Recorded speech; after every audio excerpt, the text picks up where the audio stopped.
So in the last video I did, we had quite a different O-gauge layout, and that's been a couple months ago.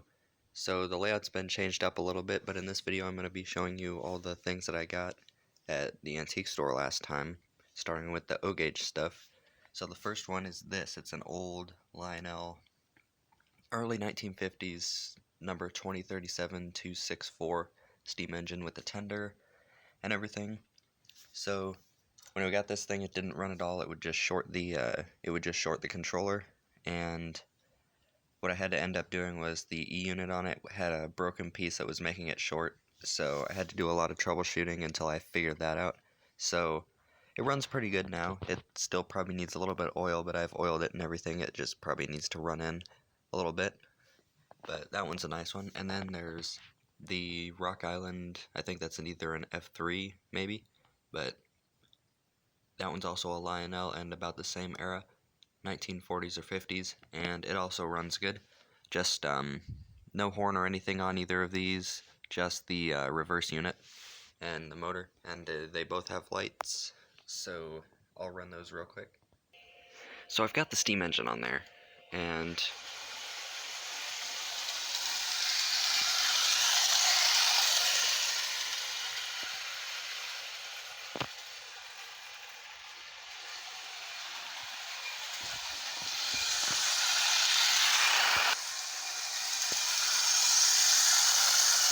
it runs pretty fast.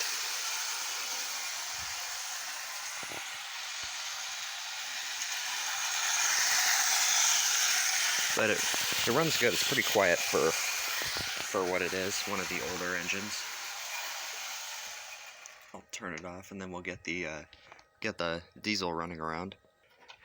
So I've always really liked the old Lionel stuff. It's all really good quality, and they made them a lot of different engines in that time period, and most of them were quite interesting, and especially since they were made almost 70 years ago. But this one has forwards and reverse. The other one I just have it on forwards. This one isn't as fast. I haven't been able to get this thing apart yet to clean it, mostly because I can't see any screws to get it open, but I'll do some more research and figure it out. But it runs pretty good. It's a little bit slow, but I think it just needs some oil. But it runs good. Nice and quiet. And as you can see, the light works. It's got the horn still. Too bad it doesn't have any actual horn feature, but I really like the paint scheme, the Rock Island one. So now I'm onto the HO stuff. We had to move all the train stuff off the shelf and onto the train table because they're working on the wall over there.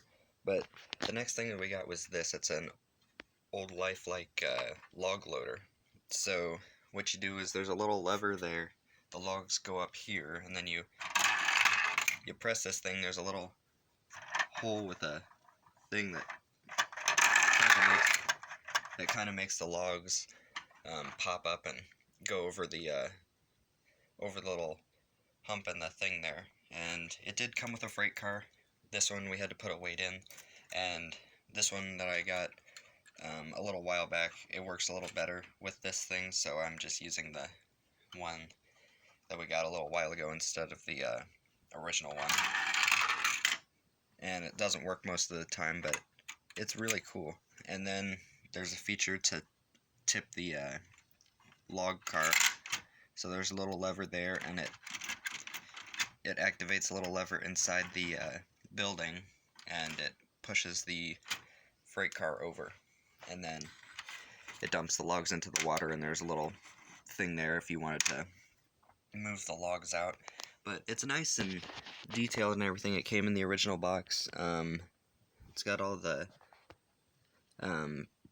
logos and everything. There's a guy on a forklift moving some stuff, and a garage there with stuff in there, and it's all really nice. So then the last thing we got was this. This is what my brother got. He got this in the log loader. This is a Rivarossi E7.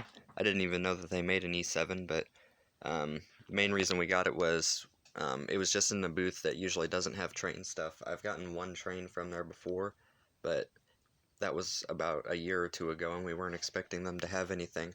And they had this in there for $6, so couldn't really pass it up. The only thing that's really wrong with it was I had to modify the brushes a little bit to make them work better, and the shell is a little bit melted here, as you can kind of see. So I don't know what happened there, but other than that, it's in pretty good shape.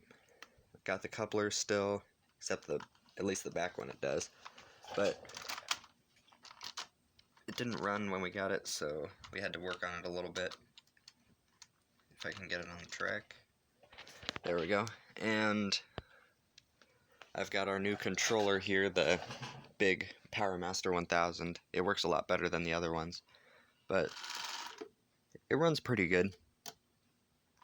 Before I modified the brushes, it would die every once in a while because the spring would come off, but I fixed it so it doesn't do that anymore. And it's just gone off the track into the siding. So put it back on there, and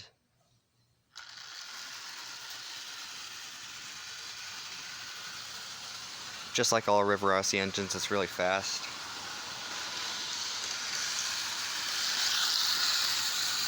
It's pretty quiet, at least for one of those Rivarossi engines. Usually they're not too loud. It's about normal for what it is. And it can sort of do a slow speed when I get it back over here.